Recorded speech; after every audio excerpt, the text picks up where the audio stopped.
Hello, I'm Susan Elliott, the News and Special Reports editor of Musical America. Today we're talking with Teddy Abrams.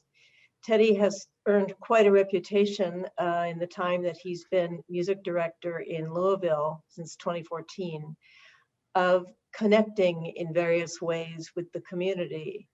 And today I'm going to ask him about how he's managed to continue doing that during the pandemic.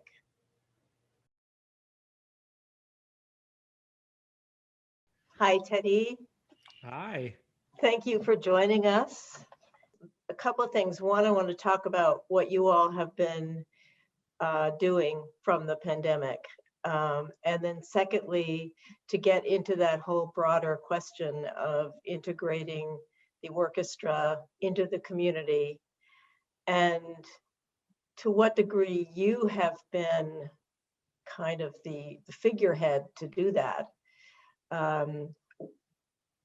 To what degree is that incumbent upon a music director to be that visible Yeah. in the community? Great. So, It sounds great. yeah, so tell me about what you all have been up to since last March, to the degree that you've been up to anything.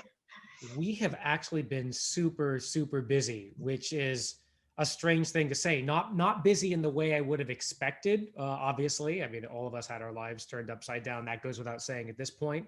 Right.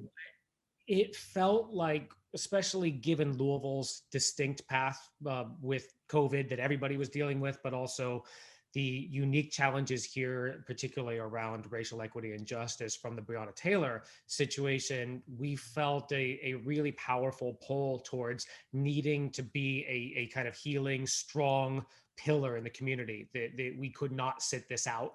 And fortunately, that fit with the work that we were doing right away. When the pandemic started, I think if we made one good decision, it was not to waste any time hoping that things would just get better quickly or saying, well, maybe we'll just have to start the season a little later. I think there was a lot of wishful thinking. And if we made one smart early decision, it was to accept that this was going to be a change in the entire structure of the planet and to plan accordingly.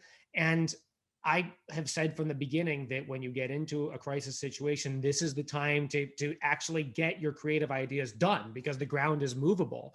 And Right. so we took this as an opportunity to advance a pretty dramatic concept for what the season could look like. And it was our idea that in the midst of global upheaval, putting out a really big slate of ideas, way more than we knew we could actually pull off, and telling people that, saying this is the 1,000% version of what we are dreaming up. But we can do this if you all in the community get behind us and fund this and support us and basically use the orchestra as a force for good. And the great news is that it worked, that people said, yes, we believe that the orchestra can be more than simply an arts organization that we have to pull along and make sure that they don't sink. They can actually be part of the motor that drives the city forward. So we were very fortunate that people stepped up and kind of greenlit a lot of the big picture thinking. So we didn't get everything because it was a wish list idea. It was very much like some of the new legislation that's being proposed, but we knew we could do a lot of it. And the good news is that we've now had a full season of music making. We've had an incredible stroke of good fortune to have a concert hall that was built, that opened up in November of 2019 with all the bells and whistles to basically turn it into a live studio for a full orchestra. So we moved in there, and we will have played 20 something weeks of music at the end of this year. At the end of our season, it will be a combination of live streams, live outdoor music making, and then chamber music and ensemble work that our musicians have done and also chosen themselves. They've programmed it themselves around the themes of the larger orchestra concerts, and then a full slate of engagement and education work that we've been doing in close concert with the public school system here. So weirdly enough, it's been super busy, which I'm really proud of. I think we need to stay busy as artists. When you say that the community really did step in and help you sort of realize your agenda, can you give me a couple of specific examples of that? Well, a lot of it had to do with who was essentially going to fund a crazy season like this. the music therapy program developed into a program I created, which were called comfort concerts, where anybody could sign up totally for free. And on some of our most traumatic days in Louisville, particularly around the protests and the uprisings and the challenges we went through this last year, I would just do whole days back to back of nothing but these comfort concerts, which were just designed to give people a sense of connectivity and communion.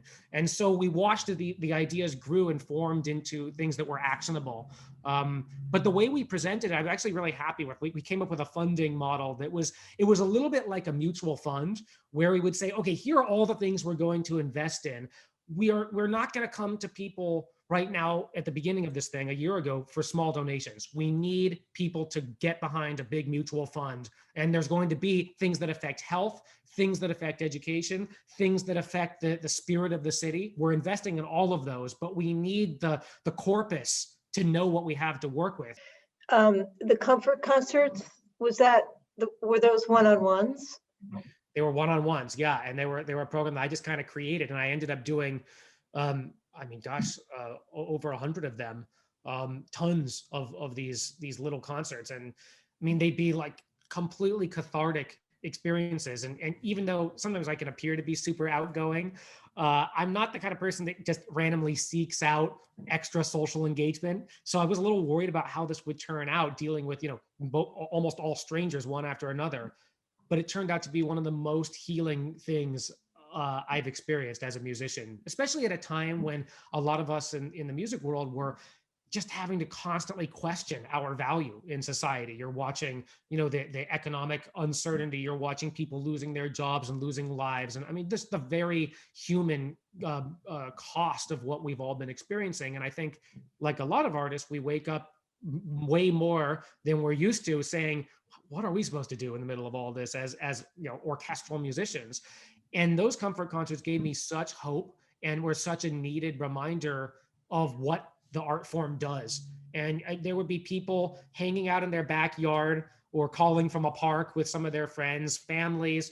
There was a person that sang along to Leonard Bernstein's Simple Song. She's told me that was her favorite, and she'd been particularly upset by the things that had gone on the day before, which was a very tough day in Louisville's history. And she sang along to it. I heard it over the Zoom. It's just real affirming moments there. Just, Right. like that's why we went into this in the first place.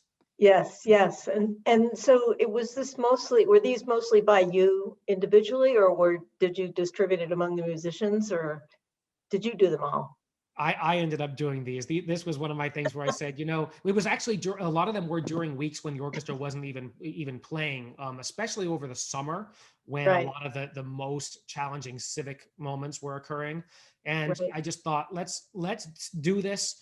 We don't need to set up a complicated process. I just kind of retooled Facebook's appointment system, which I guess you use for a hair salon might use that. And I figured I think I can make this work. And I remember I put it up there and they were completely sold out, they were free, but they were all booked up with a waiting list about 30 minutes in. And so I kept adding more and more and more because I realized this was important. We have a little thing called the Teddy's Kids. It's a conducting school because I feel like it's more about just confidence building. They don't, fourth and fifth graders don't need to conduct that much, but the whole idea is that we build confidence and we use conducting as a pathway to get excited about music. And just seeing their responses and kids smiling and we were talking about Charles Ives. They were conducting a Charles Ives march, and there got to be a pretty serious discussion about why the dissonance in Ives was actually more than just an experiment, what it really meant to this is more detail than you probably all need, but the reality is that human interaction is the fuel, I find, far more than looking at how many people viewed or checked something out on an online platform. That can't be the only metric for artistic success. But a lot of what we've tried to do has been this idea we talk about, saying if the orchestra can be super creative this year and garner attention that goes beyond even the city, even for people that don't watch a single thing, that don't log in, that don't, maybe they're not technologically adept or they just don't care about online concerts, whatever. But if they're seeing the orchestra making the rounds and people internationally or nationally talking about the Louisville Orchestra in a positive way, that helps regrow and rehabilitate Louisville's image. So a lot of what I talked about with funders and donors and just the audiences is that we're pushing this hard to play this many concerts and full orchestra concerts, one after another, because each time people hear the word Louisville in a positive light, it changes their idea of what the city's capable of. And especially in the context of so many other arts organizations, really struggling, if they can see, wow, Louisville's doing something really great, they're a leader. After having a year where I can tell you, living in a place that has gone through what we've gone through, and I know, of course, Minneapolis has gone through the same thing, but Yeah. our Yeah. are in the thick of it in maybe a different way because of the actual things that happen here. Right.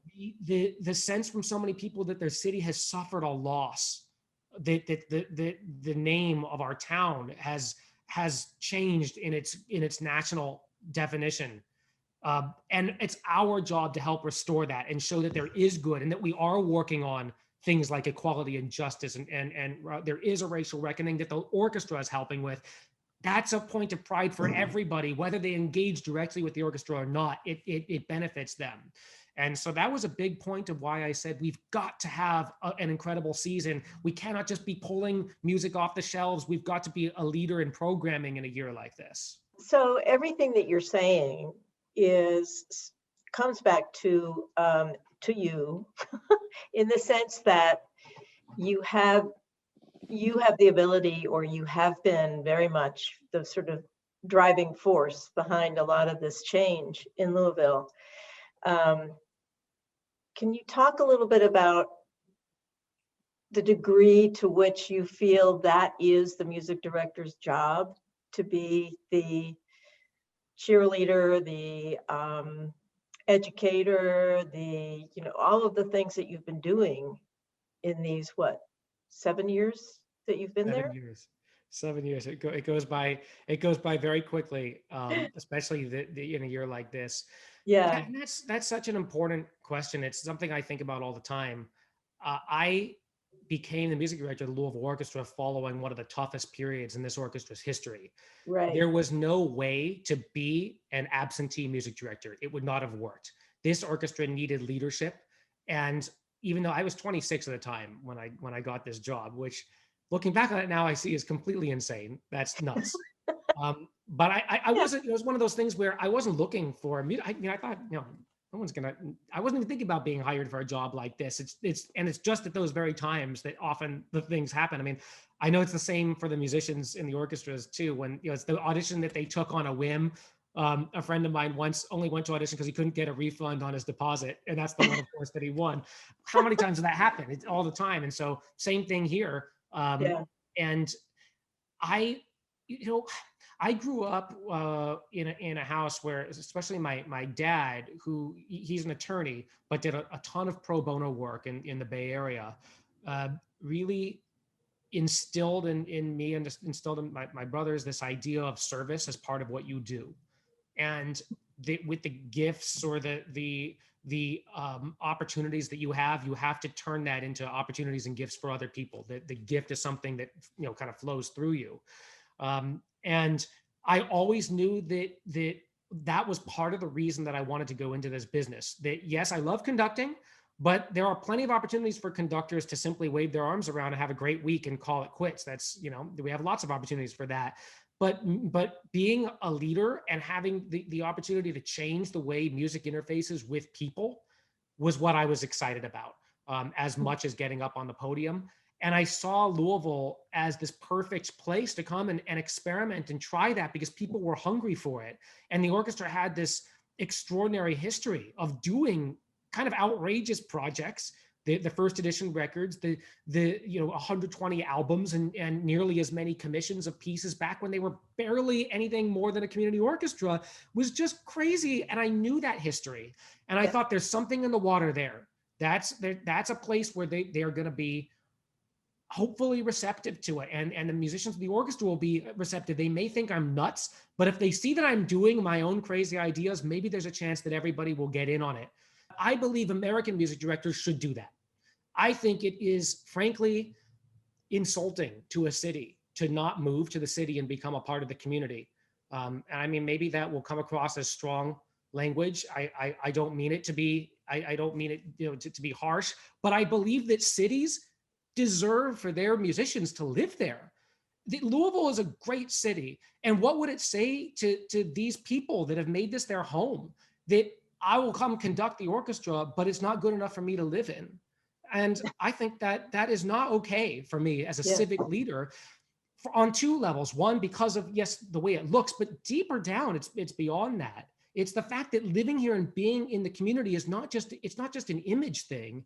It means that I can actually be a part of what civic leadership means. It means that I can be at the conversations and have a seat at the table when the city itself decides to grow and change. And we're not just cast about on the waters like so many arts organizations often are, but Right. actually to help steer and to help the city forge its identity in the future. I think the arts should be at that table leading, and the music directors have a leadership role. And I think if we learned one thing during the pandemic, so many places have said, where's the leadership? I've heard that so many times across so many sectors. We need leadership in our country. And I feel like the starting place in being a leader in a community is to be of the community. And so that's why I feel strongly that that's the role. So are you a member of the city council? I mean, how does your involvement manifest? So I'm not actually on the city council, that, although But my you're dear supposed, friend, apparently the mayor calls you all the time. I hear this. we do talk all the time. And I am on, like, I'm on the downtown revitalization task force. And so I serve, when I'm asked to step up to do my part civically, I do it. When I'm Yeah. asked to be a part of any kind of government function, I do it. Because if we are seen exclusively as a concertizing institution, then we're a niche organization and we're subject to niche funding. We're subject to those people that just love the specifics of what we do. But if we're positioned as an agent for social change, then we open up the conversation to everyone. And the city council looks to us for ideas, as opposed to us begging and saying, we just want to do what we're comfortable with, which is obviously, the very thing I'm trying to change. I try and make regular rounds throughout the year in a combination of schools, community engagement appearances.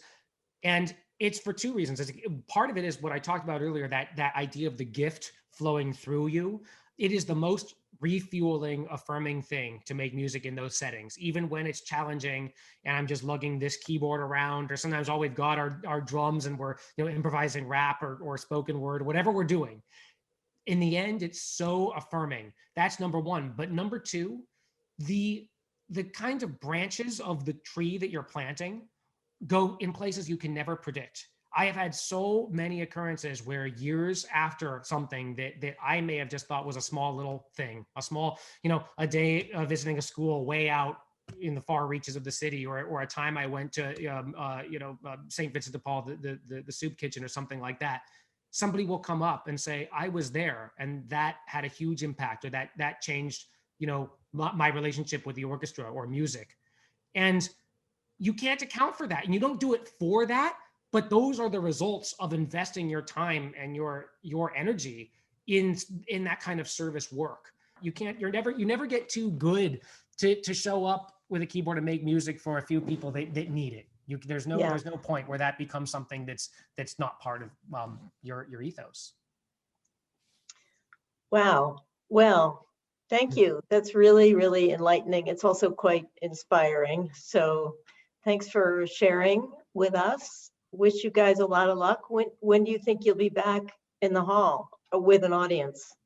So the plan is May. We start a whole series of outdoor free programs. And Right. then once we hit the fall, we have pretty much a regular schedule mapped out. Great. Great. Well, So thank you for having me. Yeah, this is really fun. Thanks a lot. Thank you.